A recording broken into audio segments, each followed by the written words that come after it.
I can't get it to stop showing me the stream summary. I don't care about the stream summary. I was there. Good, now it's live. Let's tell the world about it. Streaming game dev. Gonna do something space related. Paste. And again.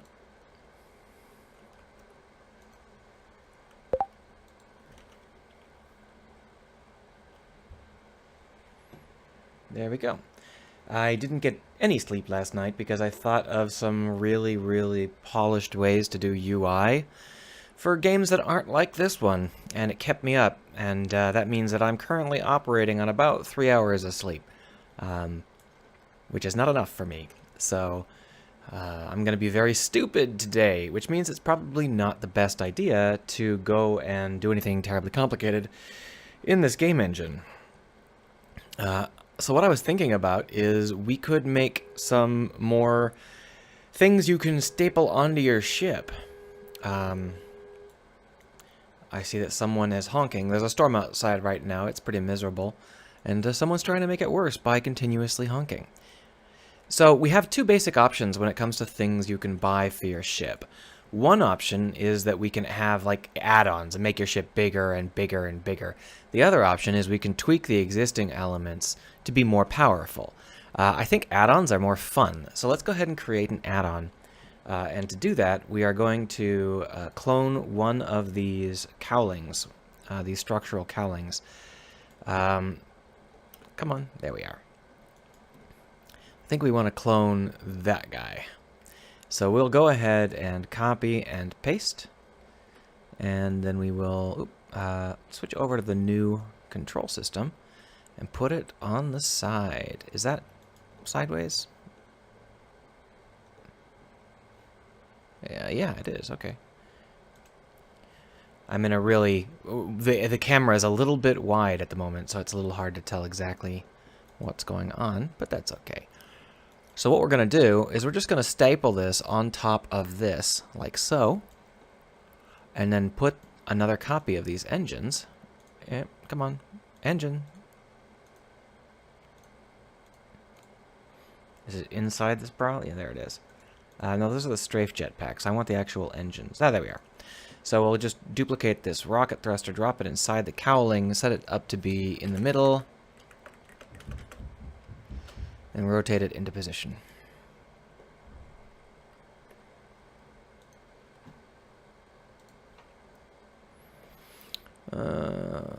Sorry, it's been a while since I've touched these. They have some unusual characteristics so that the modular construction kit would work with them. But, of course, the modular construction kit doesn't exist. Right now, you can see how much longer they are than the widget we're putting them inside. And that's a little bit ugly. So what we're going to do is we're going to make them wrap in the same way that this widget does. And to do that, what we're going to need to do is apply a stretchy mesh direction here. So the problem is I don't remember which way is Y and which way is Z and all that stuff. So we're going to go ahead and just try it. Calculate. I don't see much change there, so we're going to go ahead and revert. And maybe we'll try Z. Calculate. Okay, so Z makes it shorter.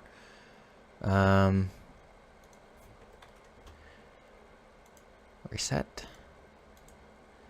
Calculate. Aha, there we are. So what I've just done is we've gone way too far. I have meddled with things that are beyond mortal science. There we are. Maybe -2 would be better.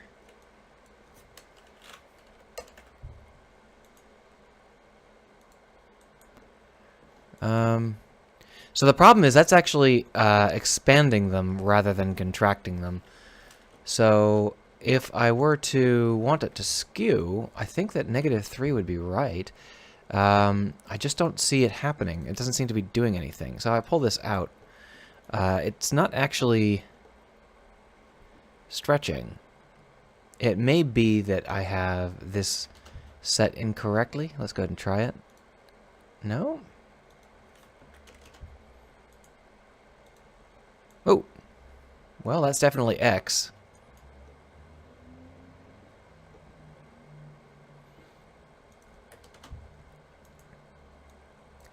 So for some reason, the Y stretch isn't working, and I just realized why. It's because this whole thing is above the Y axis, and the stretch system actually works in below the axis elements. So if I were to take this stretch and change the stretch span to -1, we can try it on for size and see whether or not it works. Calculate. Nope. Does it have to be higher? Wow, it's been forever since I did the stretchy mesh stuff, and I can't remember how it works. Alright, so it looks like our best bet is just going to be to make it shorter. So that's what we'll do. There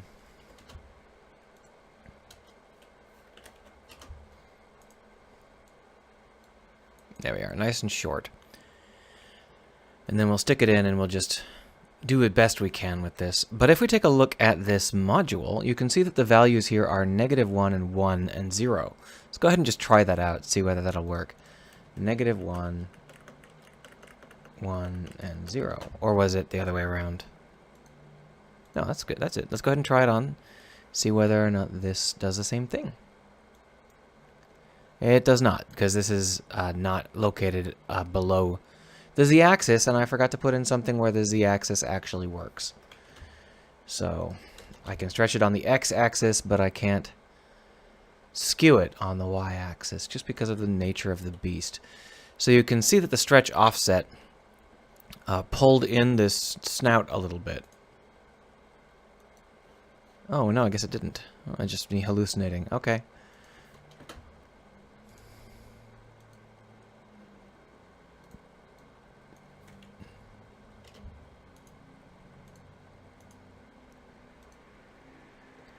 Alright, so I think we're just going to have to just deal with it like this.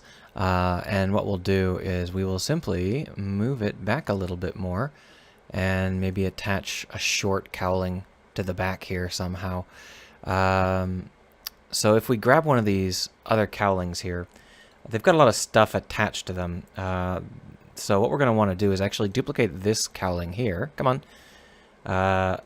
Take out the rocket thruster. And then we're going to want to make it fit into the end slot on this cowling. And we're going to do that by hitting revert.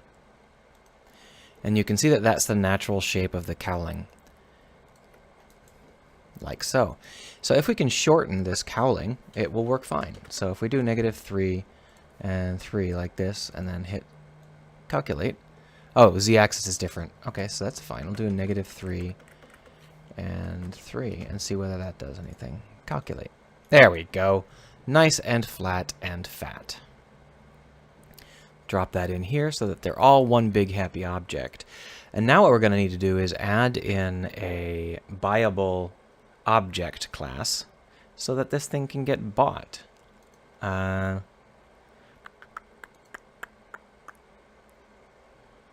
Is it under construction system? There it is. Constructible. So we're going to drop this constructible right up here. And we're going to call this, we have to come up with a name for the thing you buy.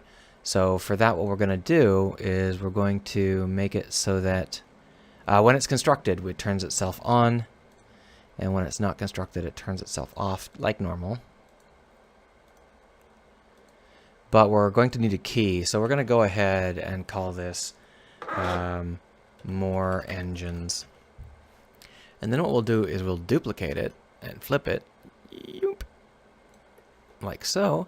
And then if we invert our x coordinate, it'll be mirrored. Perfect. You can see, however, that I didn't rotate it enough. There we are. So now we've got two mirrored wings that just give you additional jets, and they require us to buy more engines. So we're going to go ahead and save this and pop on over to the space station and add in a more engines purchasable.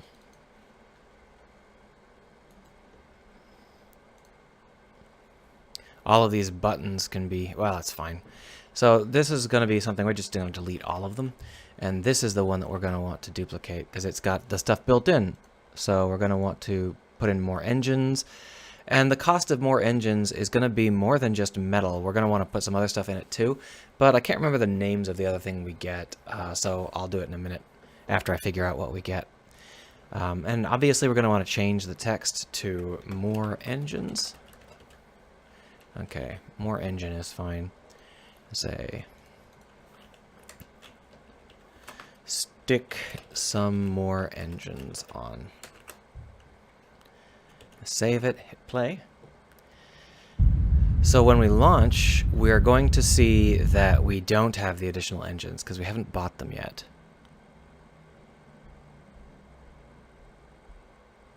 Oh, that's a long delay.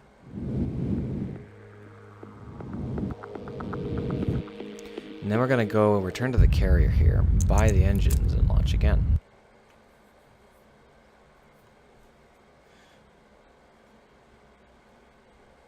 And you can see we have them. The delay seems to be getting longer. I think that the engines might actually be part of the problem. These all have collision meshes, and since they're turned on when we start, the collision mesh starts turned on. Now the problem is that if they're turned off, then our purchasable doesn't work, because our purchasable has to be turned on initially in order for us to turn it off. The check doesn't fire if it is off. And as far as I know, there's no easy way to fix that. So what we could do instead is we could attach it to an exterior object, because there's no reason it has to be directly attached to the things that are turning on and off. And then we can turn the things that are turning on and off. So they'll start off, and that won't affect our load times until you buy them. But we could even phase that in. We could make it so they turn on slowly or something.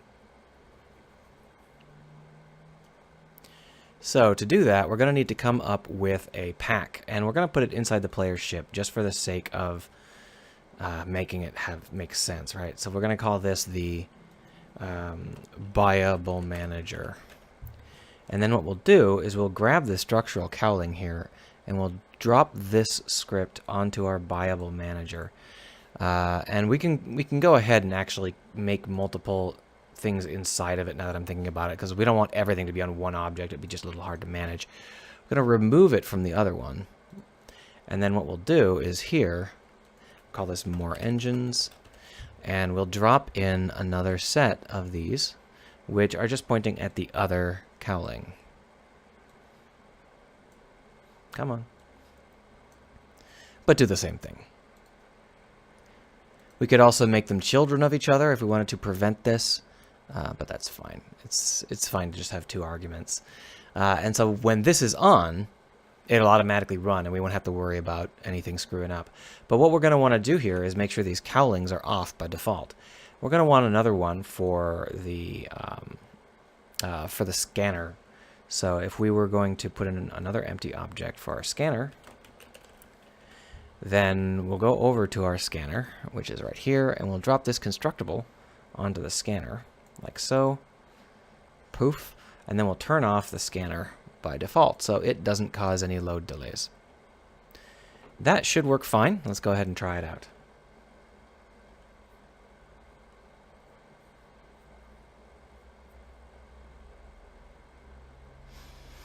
Wednesdays are real sparse when it comes to streaming. That's fine.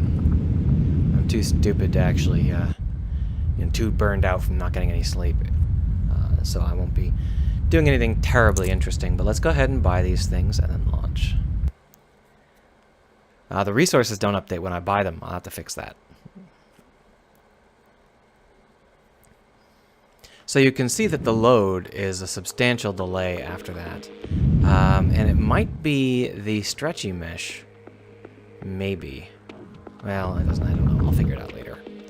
But you can see that we now have all of this stuff. So what I'm going to do is I'm going to just do some scanning. Oh, no, grabbing. I'm just going to do some grabbing and see what it's called when we grab something, because these are the components we're going to need for our new engines.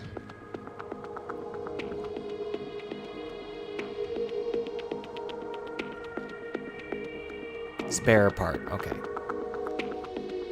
So when we go back to the carrier, you can see that we now have 2 spare underscore parts.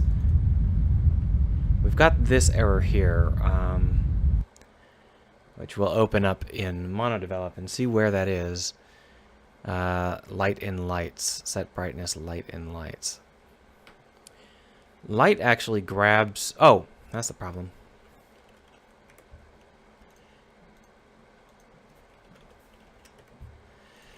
When they're turned off, they don't all turn on at the same time. So we need to... Oh, and then maybe it's set... I don't know whether set brightness actually gets called before that or not, but we'll know real soon here. So the spare underscore parts, was that capitalized? Well, we can actually just click on it and find out. Yup. Come on. There we go. Spare underscore part capitalized. So we'll just grab that. Move back on into the home base. And here in the home base, we will change the cost to include some spare parts. Oh, and this is going to be more engines. Oh.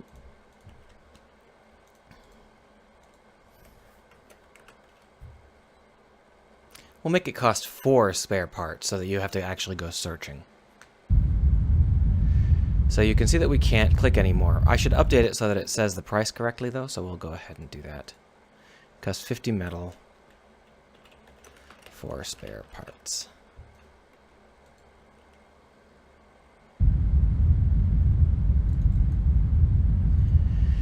We can't buy it because we don't have the spare parts. So let's go ahead and collect ourselves a set of spare parts. It's a little bit harder here in the dev version just because the lighting screws up. That doesn't happen in the release version. So hopefully you won't have the difficulty seeing what that I'm having. Shaboom.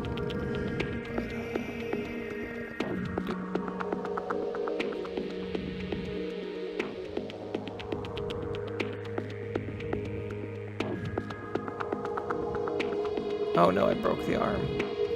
I really need to fix this arm before I release another version. Unfortunately, there's no way to fix it. It's just busted. It could be fun to give the player control over it, but I think that would be really annoying to have to control the ship and the arm. Really what I need to do is just fix it. It's using a very, very iffy set of operations that it really doesn't need to be using. The arm would be quite a bit easier if I either used a tentacle or a slider, both of which are actually easier than what I've got going right there, which is a full articulation arm. I like the idea of a tentacle just because that way I can just fake it. I can be like, yeah, it goes wherever.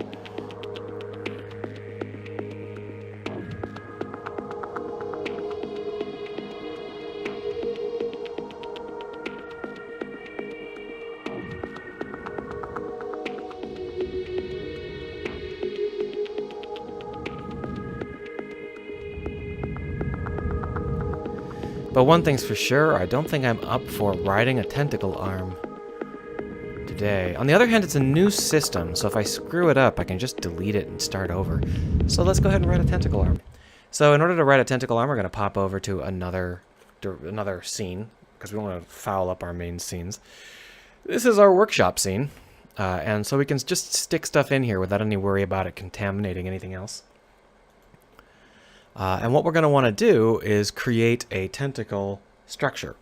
Now, there are a few ways to go about this. One is we can model a tentacle arm and stuff like that. But for starters, I think the easiest way to do it is just to have a bunch of cylinders or capsules and just use it as a temporary setup for ourselves. So there's our capsule. And what we're going to want to do is, unfortunately, the capsule is actually arranged in the wrong way. It has to be arranged along the z-axis, but for reasons unknown to me, it's arranged along the y-axis. So that's probably because they wanted to use it for a person, and the z-axis would be looking out their front. So they're tall, and then they're looking at their front. So they arranged it that way, but it means that we can't use it for this project. And the cylinder has the same problem.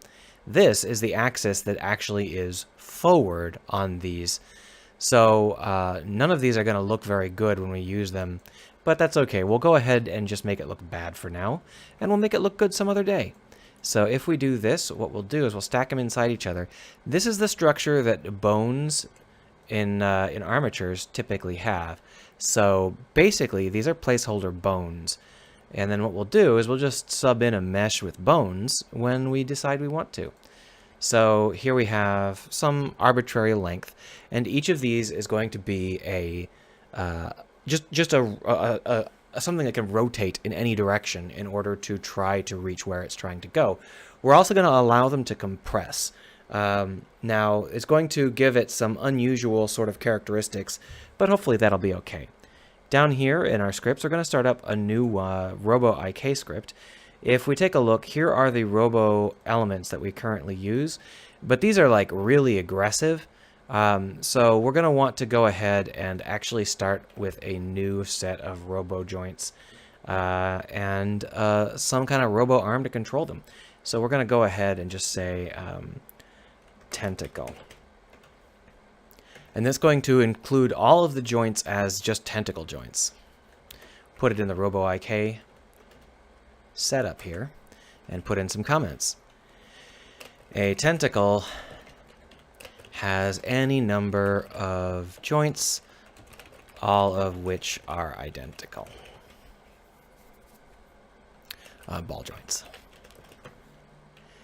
So when we actually start to create the tentacle, we're going to need to keep track of all of the joints it has. So public transform bones. And we're just going to go ahead and set that up. Try that again here. Bones. There we are. We're going to go ahead and set that up by putting in here in start bones equals get component in children transform.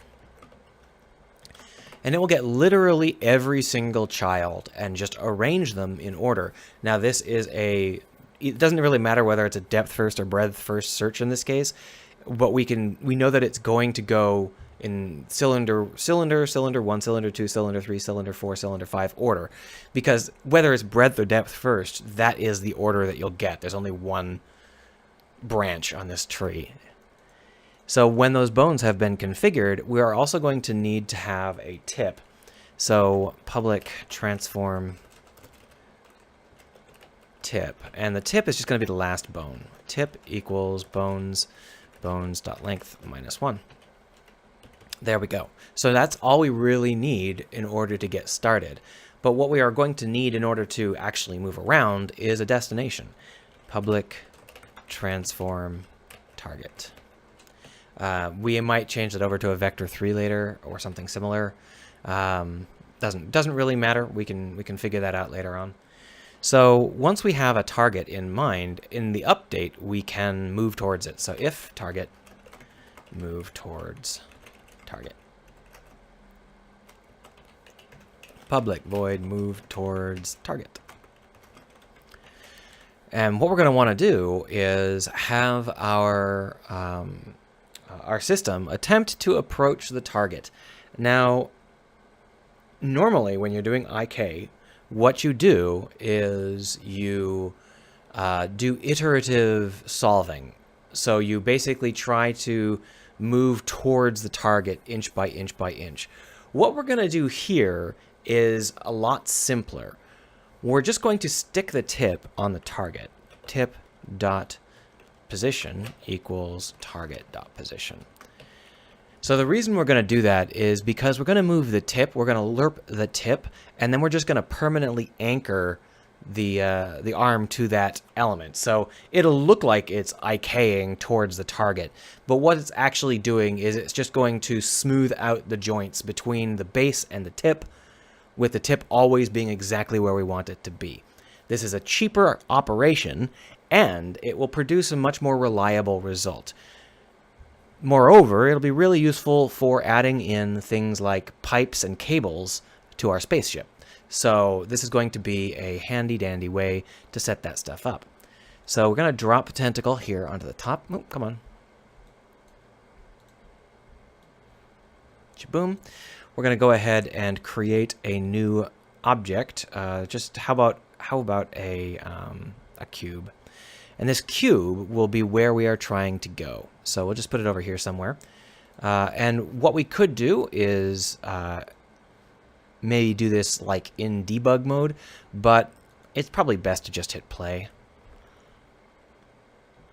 And you can see nothing happened because it barfed. That's a module damager. We don't care about that. So this is a really screwed up and damaged area. Let's go ahead and delete basically everything. None of this stuff has any value to us anymore. You know what?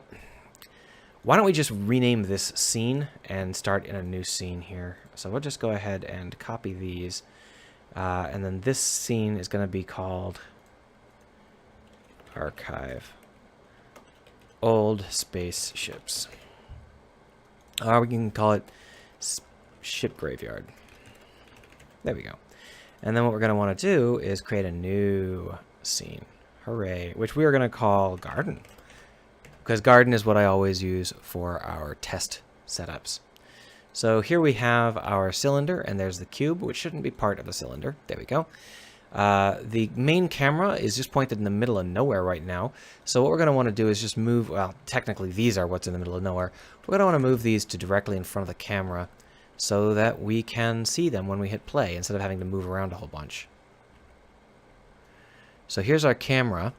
And if we just move it out and in and around a little bit, we should be able to get a really decent view of the situation. So just, there we are. And then we'll move the cube into a position where it makes sense, like over here. We'll hit play.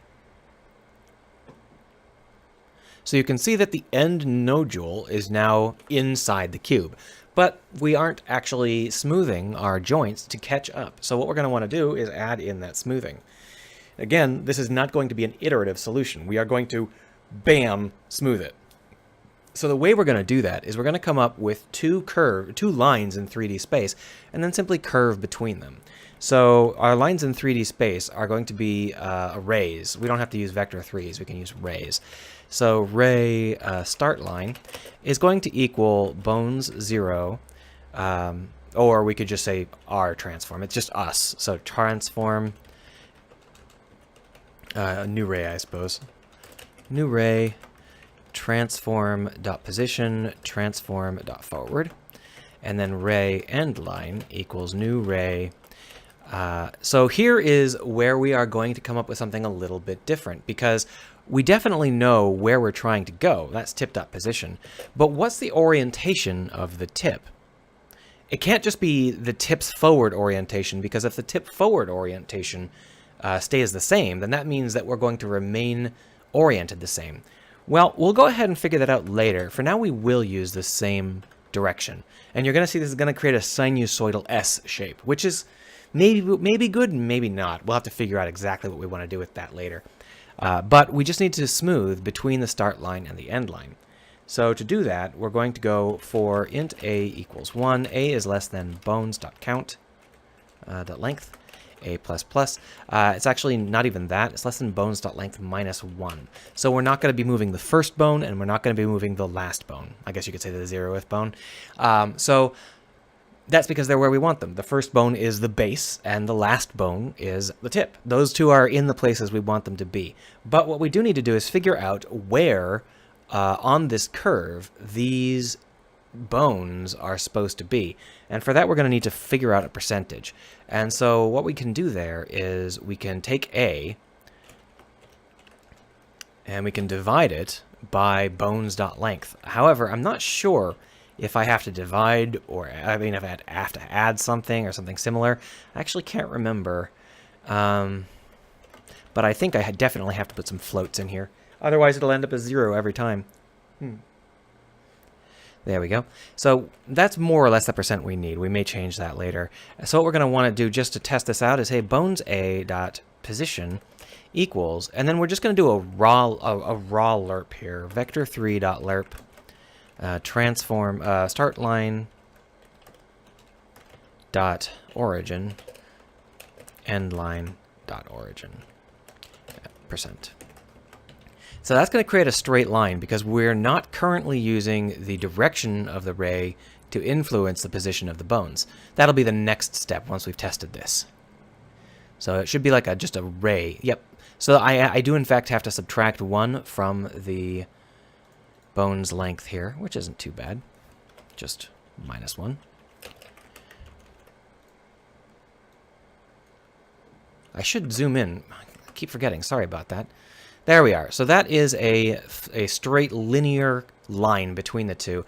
Let's go ahead and put in the amount forward that we want. So in order to do that, we have to come up with an offset based on which edge we're closest to. So to do that, we're going to have a vector3 offset, and it's going to be equal to the same thing, equals vector3.lerp, lerp. Except for instead of using the origin, we're going to be using the direction. So start line dot direction, end line dot direction, %. Now the one thing that we have to keep careful here is the end line dot direction. We actually need to make it negative. And then what we'll do is we'll just go ahead and add that to our final product.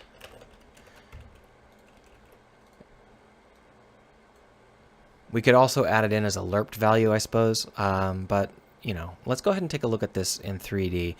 You can see that this is not an ideal solution. This isn't a sinusoidal S shape at all, but we are getting the offset that we were trying to get.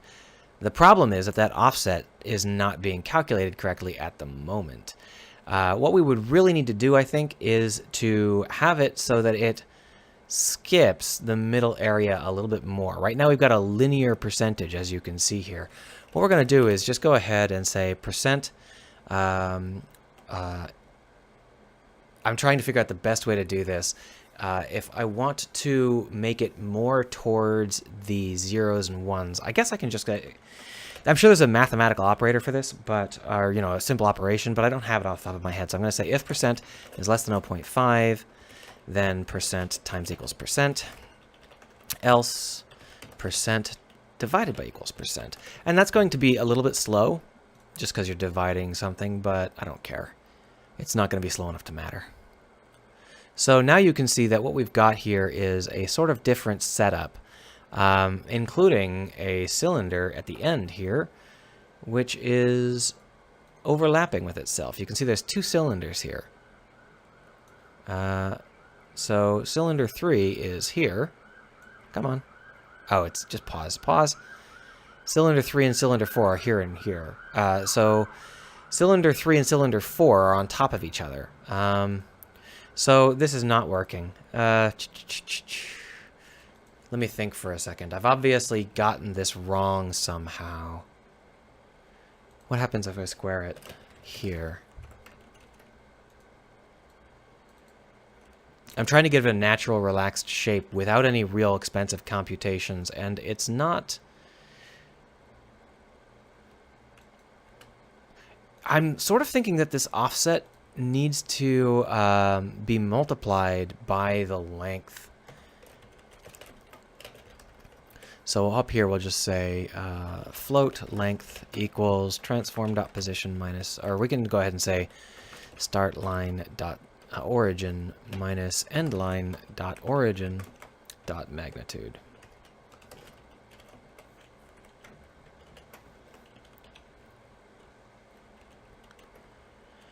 And then this we will normalize, even though we don't have to normalize because it's already normalized. It's 2 normalized directions being offset. So, you know, maybe we should multiply it not by the length, but by the distance between us and... Well, let's go ahead and just take a look at this real quick. I'm just trying to figure out a nice curve, and for some reason I'm botching it. It shouldn't be this hard. This is really basic stuff.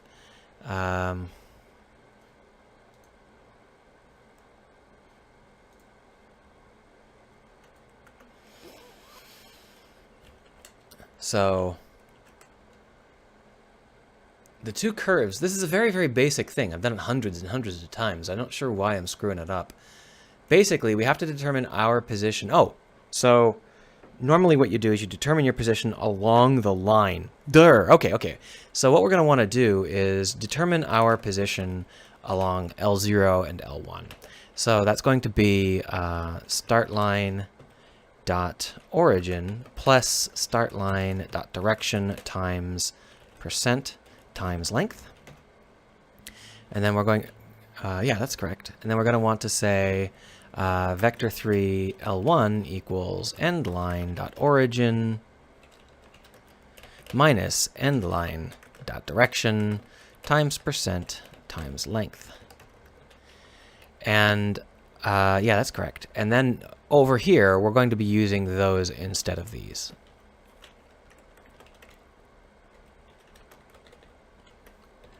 I have done it so many times, I just forgot that you actually have to... The ray is not a line when you just calculate out the point where you're starting. So what we've just done is we've turned it into a very, very classic formula, and I got it backwards, I think.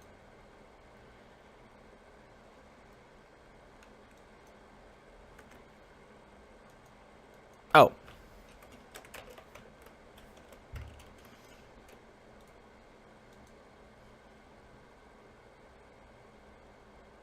There.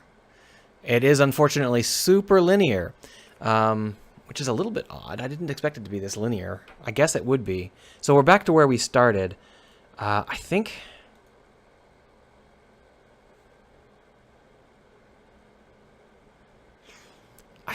if I just multiply length times 2, it might work out.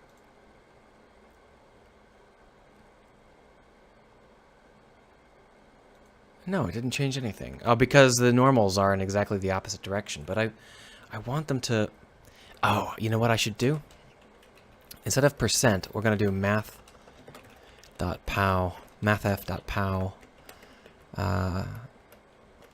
%2, and then down here it's the same thing. mathf.pow, 1 minus %2.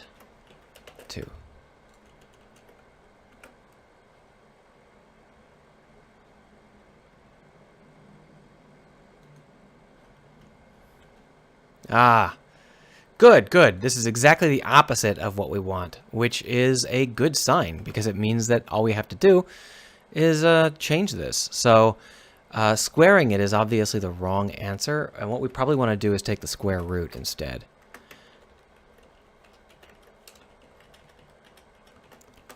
Yeah, now that I'm thinking about it, that makes a lot more sense.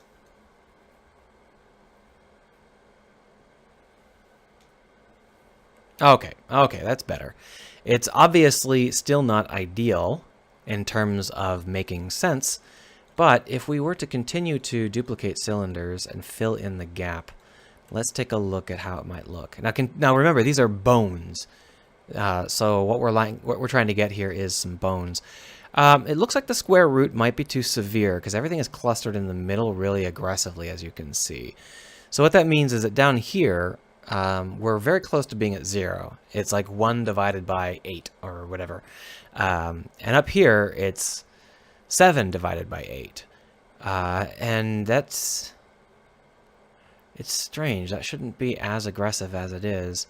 It's not really wrong, but what we can do is, if we were to move this, you can see how it bends and adjusts to try and keep this correct. The problem is that the lengths involved are wrong. It could simply be that the method of calculating the power is incorrect, and we should use a gentler root.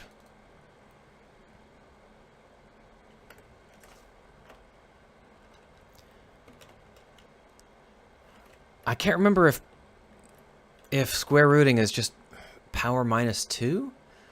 I can't remember if that's correct or not. Let's go ahead and try it. See if it looks exactly the same or not.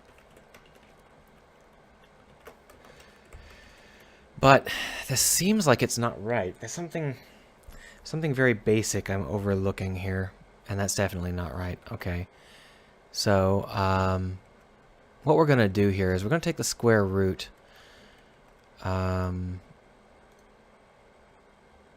Should we average it with 1? Yeah, let's go ahead and just average it.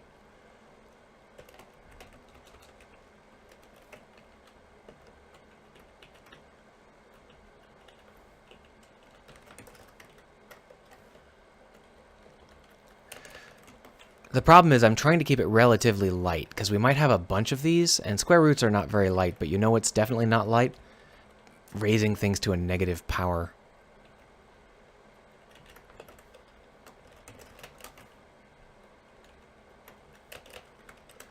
Let's go ahead and just see whether or not this works out. I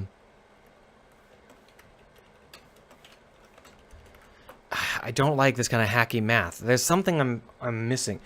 I could just use an animation curve. Duh! Okay, so we'll use an animation curve.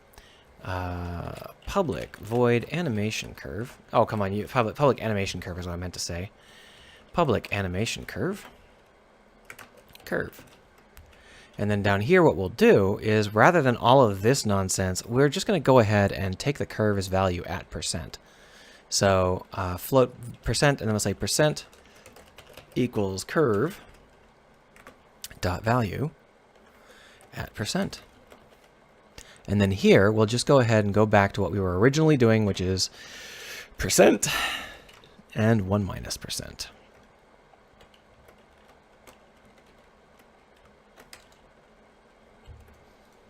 And obviously, we'll need to set up the animation curve so that it has the correct feel to it, which is quite easy. I'm not too worried about that.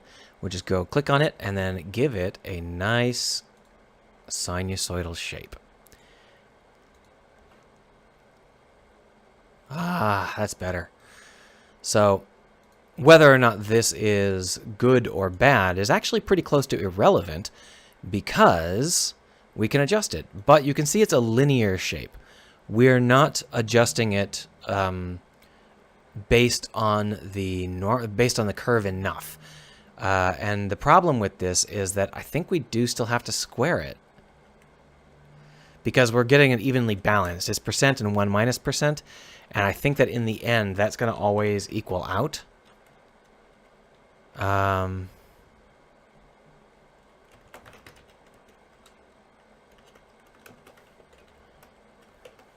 We'll go ahead and just try this.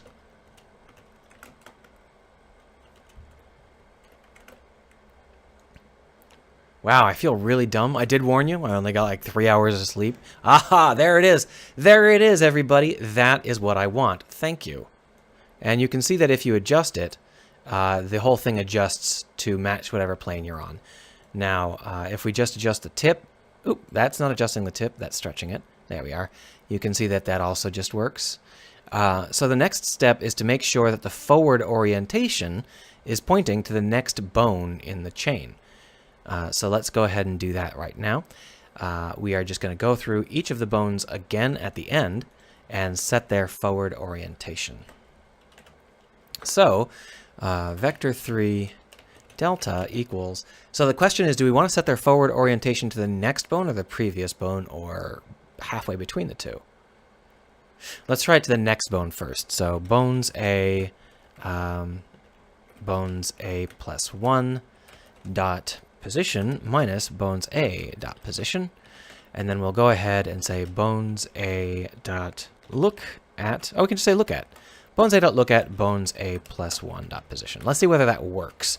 The problem is there's one of these is busted. There's look at and then there's set look rotation, and one of them doesn't work. And I can never remember which one it is. Easy enough to test, though. Whoa. So one problem we've got here is that the bones are nested, obviously. So when we change their rotation, we end up changing their... Yes, when we change their position, we end up changing... When we change their rotation, we end up changing their position. Which means that what we really want to do is start at bones.length minus 1. Have A is greater than 0 and A minus minus. And what we'll do is we'll say vector 3 pos equals bones A plus 1 dot position. And then we'll say bones A dot look at pos. And then we will say that bones A plus 1 dot position equals pos. So we're just going to reset the position after we do the transforms. Now in a normal IK rig, the rotation transform would be the dominant way of moving the bones in the first place. But in this case, it's not what we want. So we're not going to be using it's just position that we care about. And there we have a beautiful, beautiful curve. And if we rotate, Whoop, that's not rotating, that's scaling. And if we, come on, select the red line. There we are. Okay, so it's not working. Array index is out of range. A equals bones.length minus 2. My bad.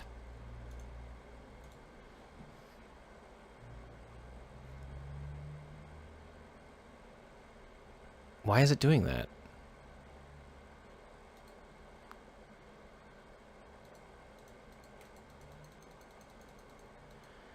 Didn't we set this up so that wouldn't happen anymore? You know what? Why don't we go ahead and just get the positions? Vector3 array positions equals new vector3 array of length bones.length minus 1. Oh, we'll just go ahead and say bones.length. And what we're going to want to do is use this here to set it all up. So positions 0 equals transform.position. Positions 1 equals tip.position. No, sorry, positions.length minus 1 equals tip.position. And then between the two, rather than actually setting the bone position, we're just going to set it inside of positions. Positions A equals that. And then at the end, we're going to go back to doing it the old way. Int A equals 1. A is less than bones.length, A++. And what we're going to need to do is set the bone position.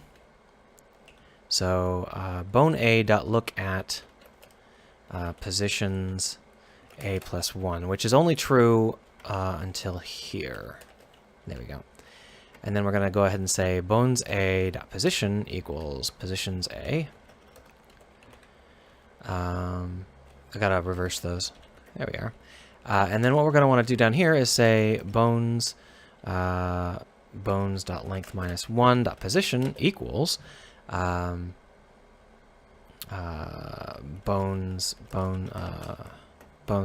equals blah blah blah blah blah positions bones dot length minus 1, and then we're also going to want to set its transform. So we might as well use the end line for both of these here. End line dot position dot origin, and then bones dot length minus 1 dot look at equals end line dot origin plus end line dot direction. Let's see whether this fixes it. I think what we've got is an order of operations problem with the old way we were doing it. Oh, sorry.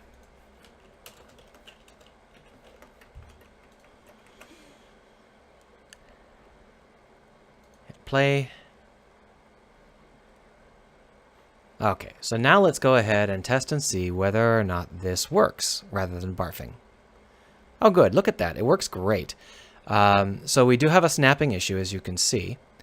We'll have to try and figure out exactly what we want to do with that. But you can see that it's quite easy for us to get a perfect link between the base and the place we're going to. Once that is filled in with mesh, it's going to look pretty decent. We can grab this cube and move it around like, oh, that's a scale, like this. And you can see that it follows right along. Now, as it gets further and further away, the things start to get a little bit dicey, but that's not actually wrong. It's just that the limb is being stretched. And if we crush it in like this, then you can see it compresses. So the idea is that you'd reach out, you'd grab something, and you'd bring it over the top of your head. And when you do that, we're going to want to change the position of this so that it is constantly rotating. Once we've grabbed it, we'll want to change that rotation. Basically, the tip rotation needs to be calculated more carefully than what we've been currently doing.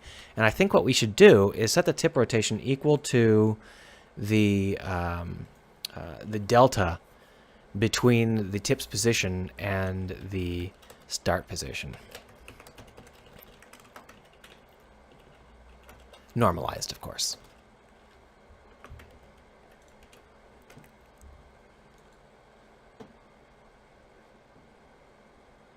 All right, so now what we've got is something where the tip's position will work with a variety of positions, like you can see here. And what we get is when we tip it over back, it starts to do this nonsense. So there is a solution for that. We can create an elbow if we would like. And all we would do in order to create an elbow is to calculate a position that is between these two objects and then off to the side. So that's not too hard to do. You would just take the line between the two objects, and then you would take the initial line of the forward off of the base, and you would find a right angle based on that, which is just, I believe, is a cross product. So, for example, if we were out here, we would say, well, this direction and this direction, cross product would probably be up, and it would go like, it might be worth doing that. On the other hand, it may also be okay for it to just do that. If we set up the base position such that it is offset so that it never has to go behind itself, that would work fine, like if it drops it below or something similar. Yeah, let's go ahead and try it without an elbow. We can add an elbow logic later if we need it. But what we need now is a mesh and some bones. So let's go ahead and set that up. We'll save this, and then we'll go over into our meshes and open up some random stuff. So here's some stuff. Let's go ahead and create some more stuff. Move it all. And we're just going to create a tentacle. It's super, super easy stuff to do. We'll just create a circle, or you could create a cylinder, your choice. And then we're going to just extrude it way up. Oh, it's faces. Try that again. Extrude it and go way up. So the problem is that this is actually not the correct direction. So I undo that, and then I rotate it 90 degrees, and then I extrude it that direction. So the colors are different in Blender. It's got the Z-axis and the Y-axis reversed as compared to Unity. So trying to get the thing to work right. There we are. So this is a relatively decent little limb.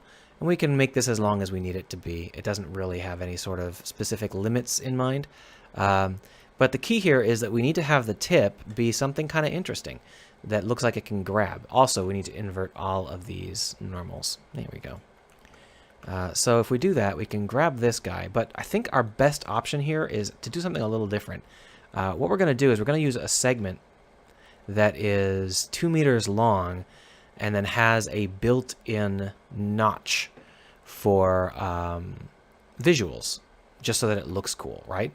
And we can do that like this. And then if we scale Y like so, then we can grab here, GG, too much G'ing. GG will slide it. If you tap G twice, it slides. So that works great if we want to come up with something that's a little bit different. But now that I'm looking at it, this guy needs to be split. So we're going to just go ahead and hit Control B. Yeah, there we go, for bevel. And we'll bevel it, and then we will shrink it in. And then slide it up a little bit, like this. Now, to give this a little bit, there's a temptation to give this a little bit more personality. Like, sure, don't you want it to have like a run along the side or something? But you have to remember, this thing's going to be spinning. It's going to be twisting really, really hard. So we don't want to give it any surface details that would reveal that it's spinning. Because otherwise we're going to have to worry about the orientation, the up orientation of every single bone. Now, we can try and do that. Actually, that might fix some of our problems. Let's try that. So here in Look At, we can actually pass it an up. And we're going to go ahead and pass it the up of the initial bone. So transform.up. And then that will do the same here, transform.up. And let's just see whether or not that keeps it from spinning, because the spinning was what was bothering me. I just wanted to hide that. Hide the spinning. And if we grab it and move it, it still spins, but it doesn't spin nearly as much. Still, we don't want to make it really, really obvious that there is a directionality to this, so we're just going to go ahead and keep it pretty smooth. What we will do is add just a little bit more detail to the groove here, so that it feels a little bit more interesting.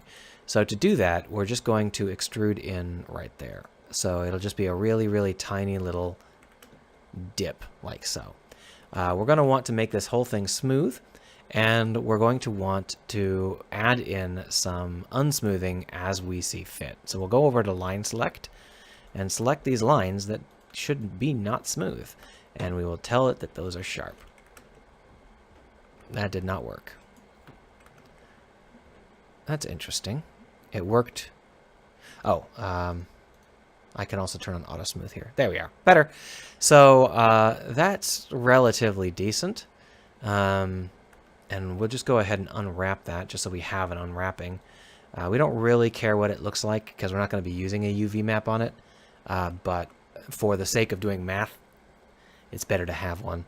So then what we'll do is we'll add in an array modifier. And that's the wrong direction, I think.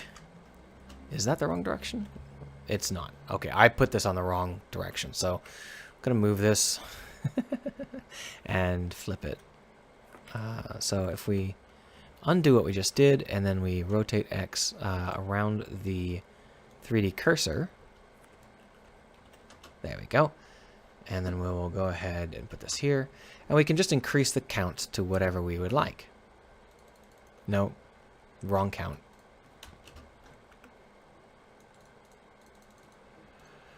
Is probably fine. For now, we'll leave that empty end. Later on, we'll come back and put an end in. But what we need to do now is create a bone structure for it. So for that, we're going to go ahead and create an armature, like so. If we zoom in on the armature, you can see it's just oriented incorrectly. So we're going to edit the armature. We're going to bring it into the correct plane, like this. And normally you'd turn it on, but we're doing something pretty basic. I mean, turn on, 3D view. We're doing something pretty basic, so I'm not too worried about it. Now, as I understand it, I put in 10 units, but that doesn't seem like 10. Oh, yeah. Is it 10 or 8? Let's check before we go any further. 10. So we'll want to split this, not into 10. That seems a little bit aggressive. We'll go ahead and just subdivide it into maybe 5, and then see how that looks.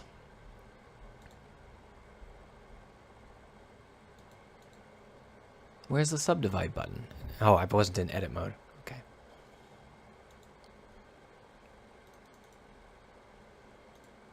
There we are, 4.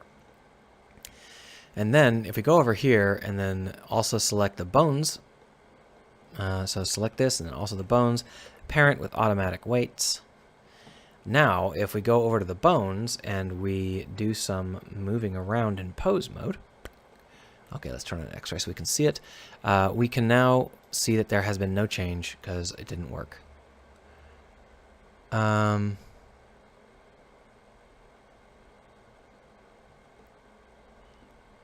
interesting. Is it because the array doesn't like it? It might be that the array doesn't like it. We'll try that again with the array applied, which we'd need to do anyway. I just didn't want to do it beforehand, So we're also going to want to delete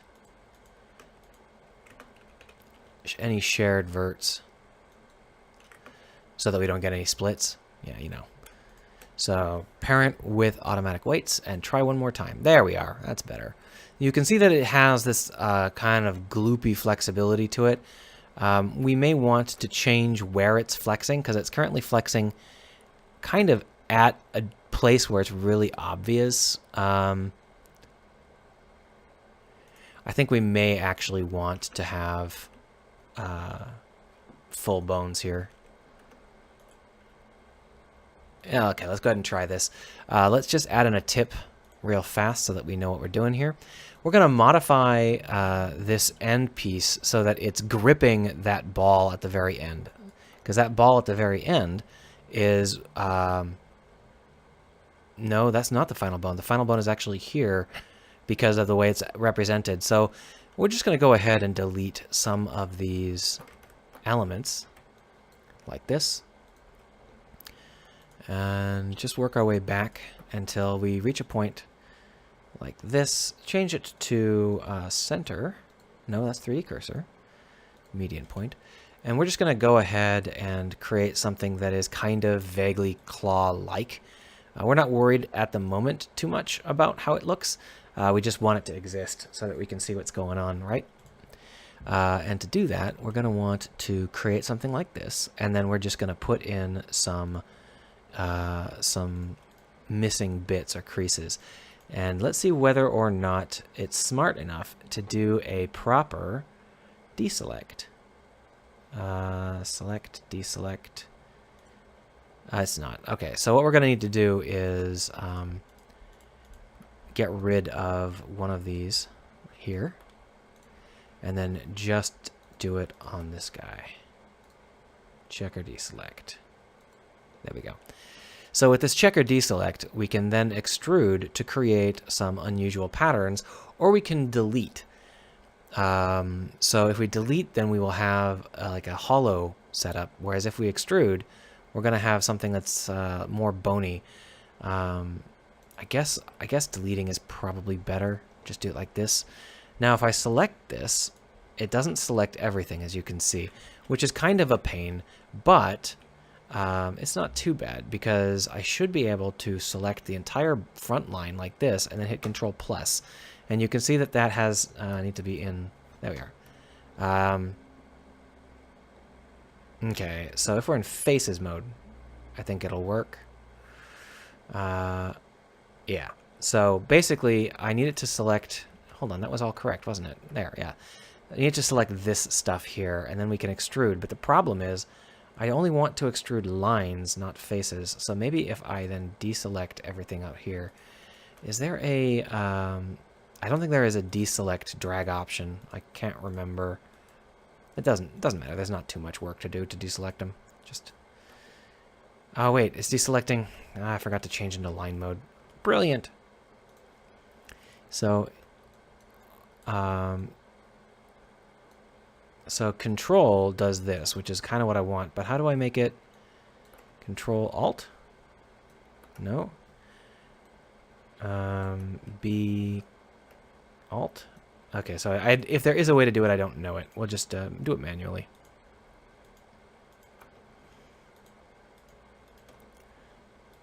Because otherwise, the way that Blender does faces is going to end up really screwing us up and giving us some weird inverted faces that don't make any sense. But like this, we can just extrude it down like that.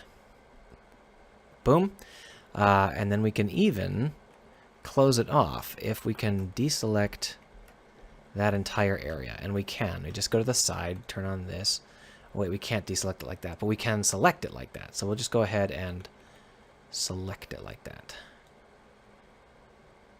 There we go. And then those can all be filled. Can I fill them automatically? No. It's not that smart. Okay, well. I made a lot more work for myself than I had to. There was an easier way to do this, but I botched it. I wasn't thinking straight. I screwed it up. You know what? In fact, it's such an easier way of doing it. We're going to go ahead and do it that way. So we're just going to delete this guy. And then what we do is we extrude this guy in like that. And then we grab here, checker deselect, and we just extrude straight out. And that's what I was trying to do. I'm just really, really good at modeling, as you can tell. It works great. So with this kind of castle look, we can just grab the entire tip like this, and then we can extrude like so, and we can get some sort of basic gripper. Not a big deal. It just needs to be something that we can see at the moment, and we'll close it off like that. There we go. So there is our gripper. So we're going to go ahead and name it. This is going to be basic tentacle arm, and then we're going to want the armature, which we're going to call tentacle armature. Now the problem with this is that it is not correctly following this final bone, but as I've said before, this final bone doesn't actually exist. Only the root of this bone will actually exist. But we do want the rotation of the bone to affect the rotation of the claw. So we're going to have to reapply our automated modifiers here. Not a big deal. Boom. And now, perfect. So when we save this, we can go back on over into Unity, and we can drop it into our world. So here's our stuff, drop it in. We're going to go ahead and grab the tentacle armature and the basic tentacle arm, delete everything else. There we go. And you can see that I think it's 180 degrees. It looks like it's 180 degrees from what it needs to be. So back to this board here. We're going to go ahead and fix that. So first off, is it rotated? No. So we'll go ahead and rotate it around the 3D cursor. And this guy too.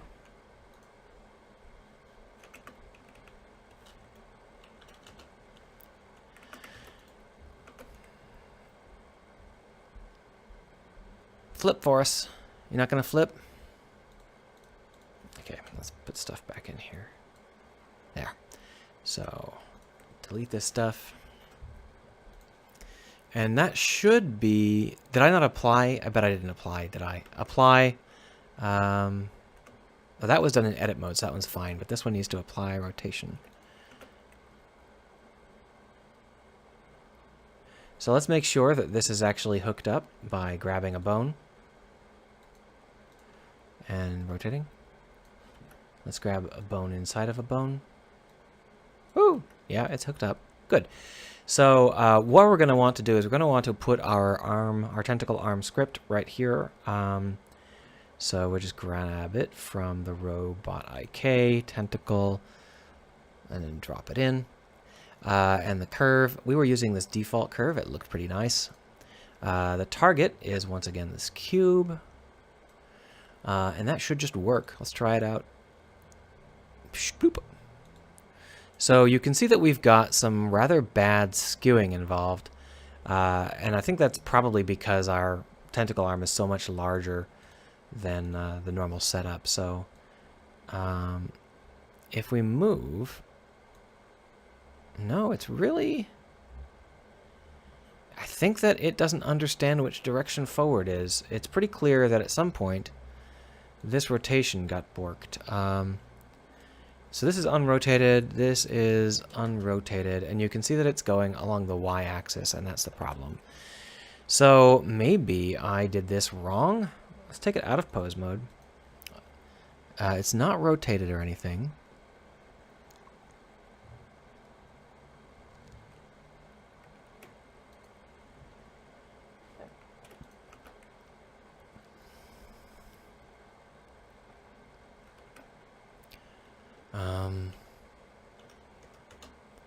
I mean, we can go ahead and try it out this way.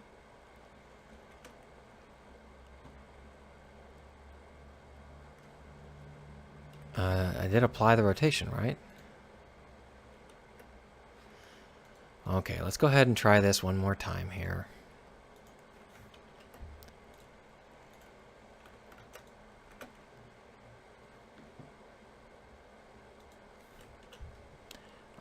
I am doing something dumb, but since I didn't get any sleep at all, I can't tell what it is.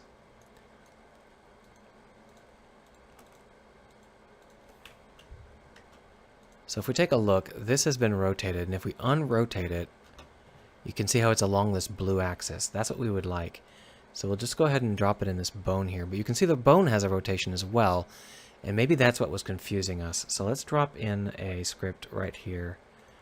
Not on the bone, but on the base joint. We may have to put in something where we ignore the first joint that we get, because otherwise we're going to have two base joints. Well, we'll try it out.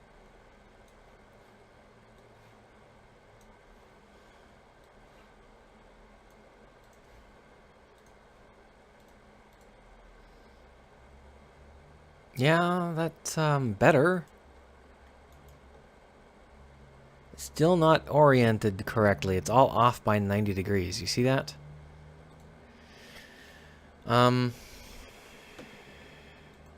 think the problem might be that all of these bones are oriented along the x-axis. You see that? This is the x-axis, not the z-axis. So in order to actually work this with bones, we're going to have to switch to using the x-axis for our forward rather than the z-axis. And that means we can't use look at. I mean, we can use look at, but then we've also got to rotate it so that it's not working. Let's go ahead and try that. So here is our look at, blah, blah, blah, blah. And then we'll say bones a dot rotate. And then we'll go ahead and say bones a dot up, 90 degrees, or just say vector 3 dot up. That'll work. Vector 3 dot up, 90 degrees, and space dot self. And it might be negative 90 that we need. I'm not sure.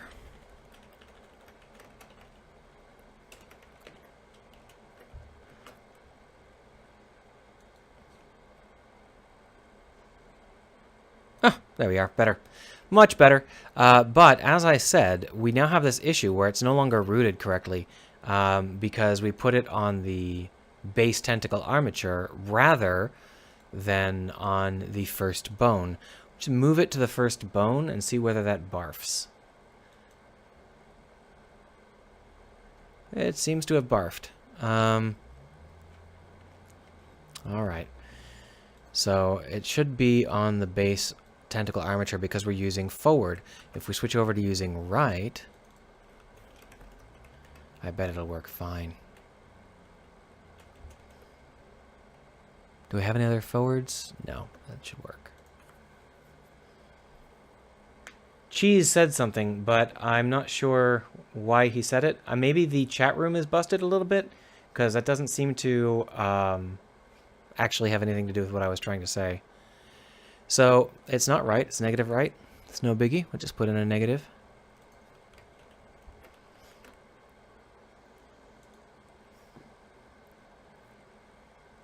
There we go. So you can ignore the other arm we've got because now it's just gibberish. So let's just delete it. Goodbye. Kaboom. So now we've got this tentacle arm, and the base stays locked in place. And as we move this around, it follows. Don't scale it, just move it. It follows it around quite nicely. Now you can see that what we end up getting is some rather crisp turns, stuff like that. We can adjust that by changing the animation curve on our tentacle. So let's go ahead and try that. Here's our tentacle script. If we try a bunch of different curves, we can try and figure out what looks best. And so you can see that this really sharp turn in the middle seems to be staying with us regardless of what we do. Well, that's obviously not right. It doesn't seem to be anything that... Changing this animation curve does change the distribution of the points, but it doesn't change this really, really sharp curve. Now, ideally, what we would want is a much more distributed curve that moved in a much more sinusoidal S.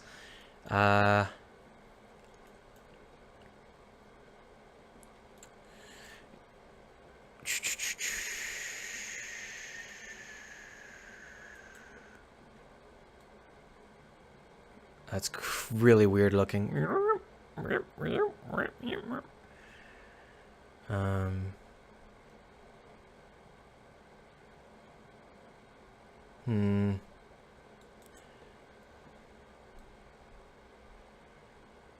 So maybe I need to change it so that it's not so aggressive with the normals. If we divide this length by 2, it might be a little bit less aggressive. This is looking good. Oh, that's so much better. Okay. So now we don't have that problem we had anymore. That is an unusual issue, but it's because I zoomed it off into space. It wasn't what I intended to do at all. So you can see that now what we've got is a fairly reasonable set of parameters. Now, obviously, this is extremely simple compared to an actual IK arm, but the plus side here is that we can arbitrarily set this up to be for pipes or stretchy arms or anything where we think there's going to be movement, but we don't want to do iterative IK, and we just want to staple the two ends to where they're supposed to be and call it a day. That should work fine with this tentacle setup. Now, I also pointed out that this mouth was too far forward, and I was correct. So we're going to go ahead and go into the editing for this bone and just move this final bone up to the middle of the mouth, like so. And that's going to create some slightly unusual results.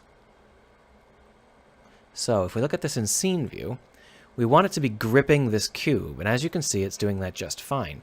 As we move the cube, the grip actually changes in, it should be skewing slightly. Yeah, it's skewing a little bit.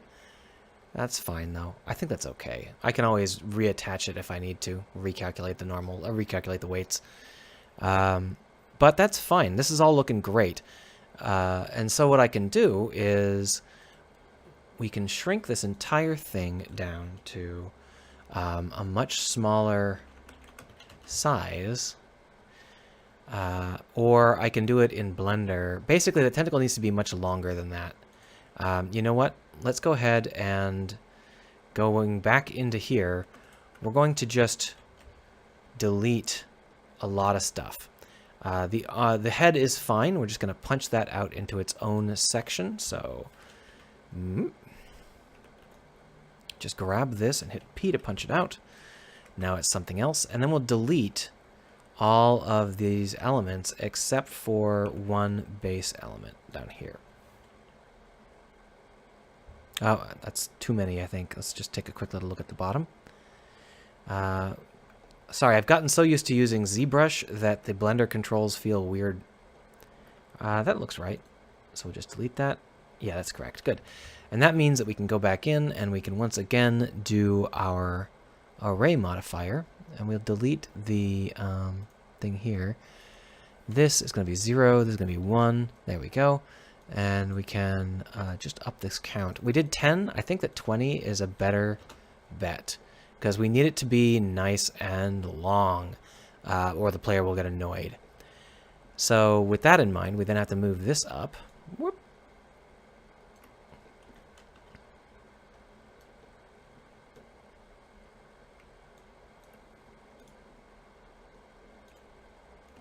We'll just merge them together. Join. Oh, sorry. Apply the array and then join. We have some extra junk up here in the top, so we'll just go ahead and delete some of that. And then we will tell it to delete all of the extras. And now this armature needs to be changed. So what we're going to do with this armature is delete everything except for the bottommost element here. So there we are. Delete all those bones. And then this bone, we'll stretch it out again. And we're going to stretch it out into about here. There we are. And I think that it might be better to make it so that it's exactly tied up. And then we will, of course, split it. I think that 10 is probably a good number. And then we're going to want one more bone at the very end, which is like that.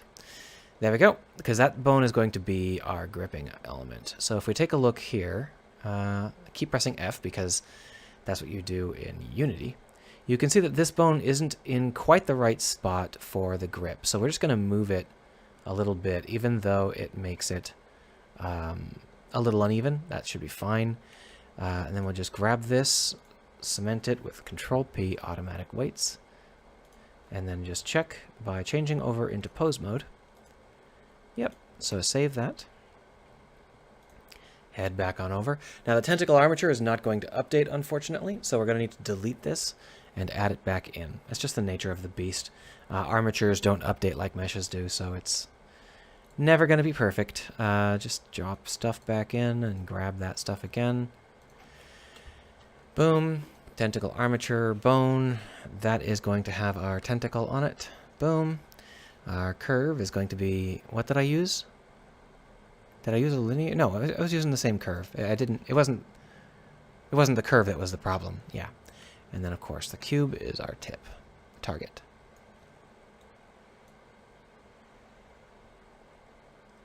Oh, did I forget to seal them? Look at all that. They're actually ripped apart.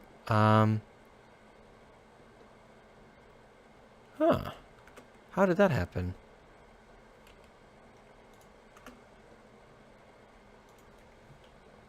They're all sealed up in here. There's no islands in here, so why is it breaking apart in there? What's going on? I don't see any breakage. How is it breaking? Oh, you know what the problem is? No, I fixed that. So, that's a little odd. If we go here and we rotate.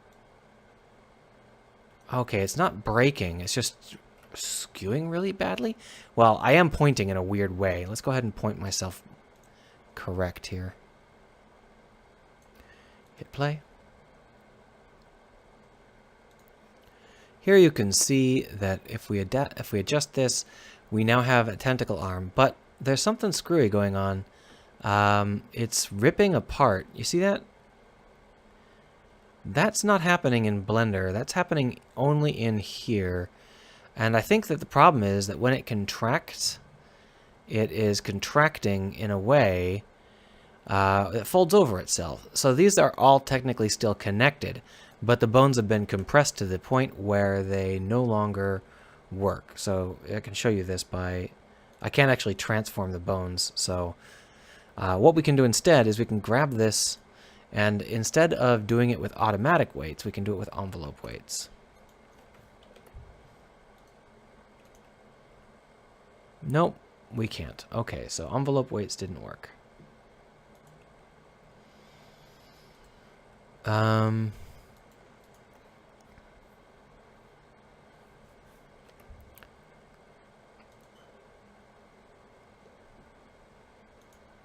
Because basically the problem is that the bones aren't... These bones aren't built to transform or to translate. They're only built to rotate. So when we start to translate them, we get this sort of weird skewing where they kind of sink into themselves. And that happens when the system is not being stretched out enough. You see? Crunch, crash.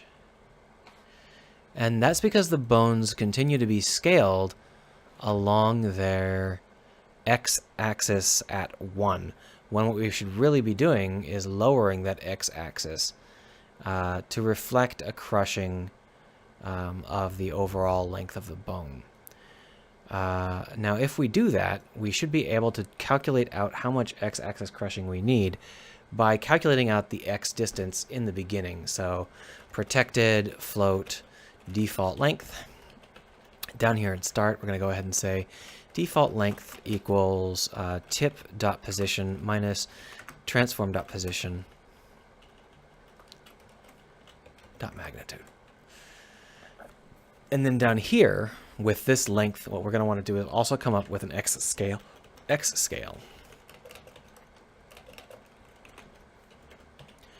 And then when we're setting up these bones, we're going to want to set their x rotation. Bones a dot, sorry, not the rotation, scale. Bones a dot lossy scale. Is it lossy? Oh, wait, do we only have to set the very first bone? I might only have to set the first bone. Bones 0 dot scale, local scale, equals new vector 3 scale, x scale, 1, 1. Oh, that's not how you spell x scale. That's how you spell it. So I'm not 100% sure that this is going to work. So if we take a look at the scene, and we start to crush it. Okay, so the problem is that it's not the x scale for all the bones. It's just the x scale. I mean, I can't just apply one x scale, because that's only correct for the first bone. Each additional bone needs to have its own scale repaired, and then that's not going to work. All right, so we're going to go ahead and leave that weird damage in, because it's just something that's going to be better than trying to fuss with this.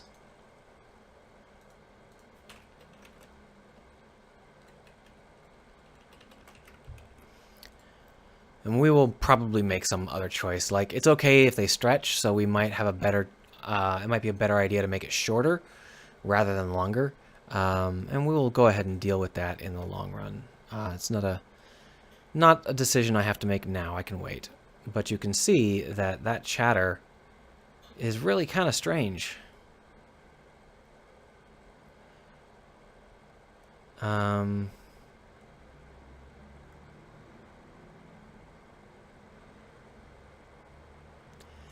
So if we act it like it's supposed to be longer than we have, then this is what it looks like. It goes like this. See? We don't have an elbow, so it's going to feel a little bit overly mechanical. It's good enough. So what I'm going to do next time is maybe implement this as our arm. But I'm kind of brainless today, and I have spent an hour and a half screwing up. So I'm going to stop. I hope you had a good time. I'm going to go ahead and tell my YouTube that I'm not streaming anymore, because otherwise people will get the wrong idea. Deleted. And thanks for stopping by. I will see you on Sunday if you care to be here. Where's the stop button?